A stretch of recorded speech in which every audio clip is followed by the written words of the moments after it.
9 de la mañana con 52 minutos, seguimos en ampliación de noticias y hay una disposición que se ha tomado que la verdad va a generar mucha polémica, y es que las entidades financieras tendrán que informar a la SUNAT los depósitos iguales o mayores a 10.000 soles.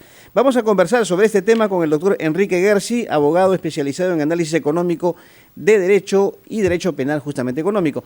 Doctor Gersi, ¿cómo está usted? Muy buenos días, bienvenido, feliz año. Buenos días, un gusto de saludarlo, muy feliz año para todos. Bueno, buenos días. ¿Cuáles son los inconvenientes respecto o las objeciones respecto a esta disposición? ¿Viola, por ejemplo, el secreto bancario?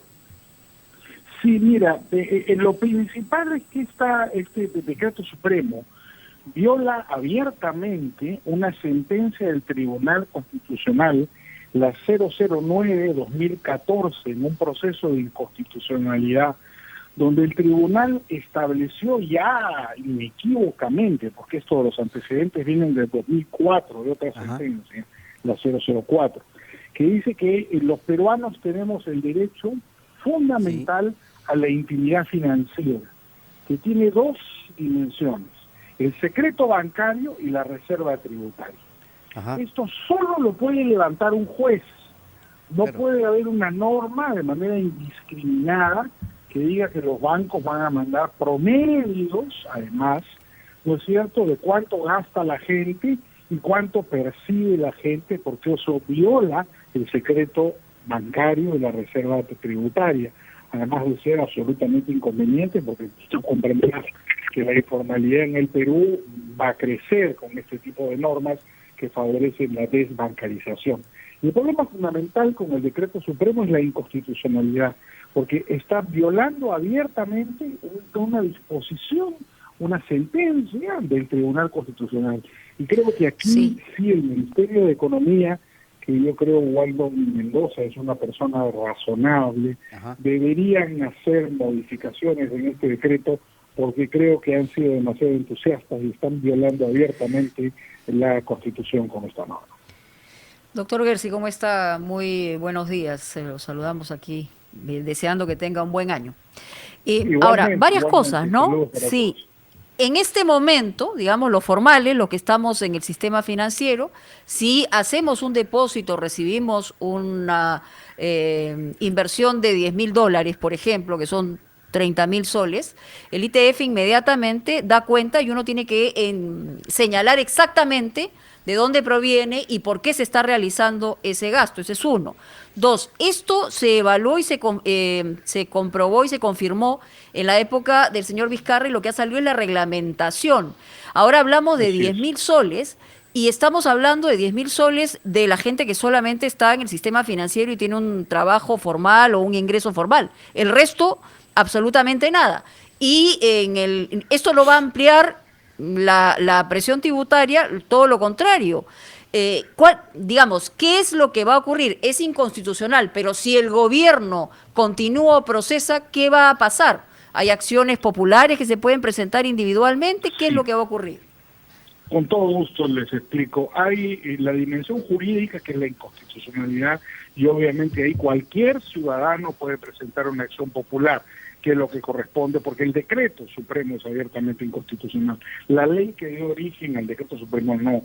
Esta regulación ha ido más allá de lo que permite el Tribunal Constitucional, entonces la inconstitucionalidad es evidente. En lo político, que es lo que tú mencionabas con toda razón, en un país en el cual tienes 70% de informalidad, con esto lo que vas a hacer es aumentarla a 80%, si no más, porque vas a provocar la pandemia ya la aumentó. La pandemia en sí ya la aumentó. Sí. Ya la aumentó, y estas son normas que los abogados llamamos irrazonables. No es que sean irracionales, son irrazonables. Es decir, no es razonable pues pedir un control de este tipo fuera de la constitucionalidad de la norma con 10.000 soles. 10.000 soles es un gasto ordinario de pequeña entidad. No tiene sentido. Máxime, si como bien has recordado, se nos dijo cuando se creó el ITF que el IPS era para esto. El IPS no viola el secreto bancario, eso ya lo dispuso el Tribunal Constitucional precisamente en esa sentencia 004 de 2004 que yo mencionaba, que es el antecedente primero de este problema, porque el IPS lo único que te da es información genérica, no te da promedios como pretenden ahora con el decreto supremo, pero mantienen el IPS y crean esta norma que es excesivamente reglamentarista y favorece la informalidad. Ni siquiera han quitado el IPS. Entonces hay un doble control que no tiene sentido, manifiestamente inconstitucional y que encarece la legalidad. Lo que a veces no entiende el regulador es que cumplir con la ley es caro, es costoso. Entonces, ¿qué pasa? La gente pobre, los informales, que mayormente son gente pobre, simplemente no van a poder operar dentro de un proceso de bancarización y van a mantener o acrecentar la informalidad. Y la gente que ya está en el sistema bancario va a huir despavorida por este tipo de normas controlistas que además no tienen ningún sentido, porque con el IPS claramente los detectaba la SUNAT. De manera que yo creo que ha cometido un error aquí el Ministerio de Economía y Finanzas, que es el ente regulador, y deberían modificar este decreto supremo, porque no es ni eficiente ni constitucional. Señor Gersi, una pregunta dirigida al liberal que es usted, porque recordemos que este proceso ha sido inspirado por la OCDE, que lo que buscaba es que intercambiemos informaciones entre personas eventualmente capaces de ocultar movimientos financieros acá contra extranjeros o peruanos que lo hagan en el extranjero. ¿Qué piensa usted de la orientación que en este caso es responsabilidad de la OCDE para garantizar transparencia en el sistema financiero internacional? Que no la garantiza y que hay un problema en general con importar legislación. Te agradezco mucho por la pregunta, Fernando. En esto efectivamente habla el liberal, pero además habla el liberal que estudió en la Católica y que tuvo la oportunidad de ser discípulo de Luis Pássara.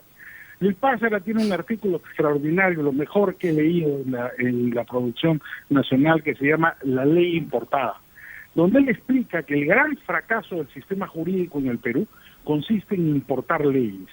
Y pone una lista larga que no vamos a repetir ahora, podríamos hacer una conversación solo sobre ese tema. Este es un caso típico de ley importada. Tú no puedes importar la ley. ¿Por qué? Por una razón. Porque en Suiza no hay informalidad, todo el mundo está en planilla. En Alemania no hay informalidad. Ni siquiera en España la informalidad es muy pequeña, en Italia es un poquito mayor, pero en los países de la OECD la informalidad no existe.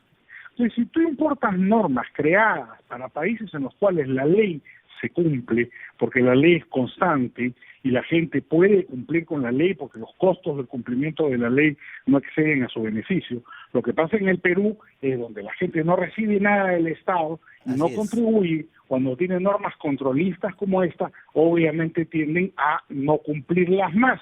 Entonces se produce un fenómeno de informalidad. Yo creo que el problema de la OCDE es ese, y lo hemos discutido más de una vez en una serie de conferencias. Las recomendaciones de la OCDE están pensadas para un mundo sin informales.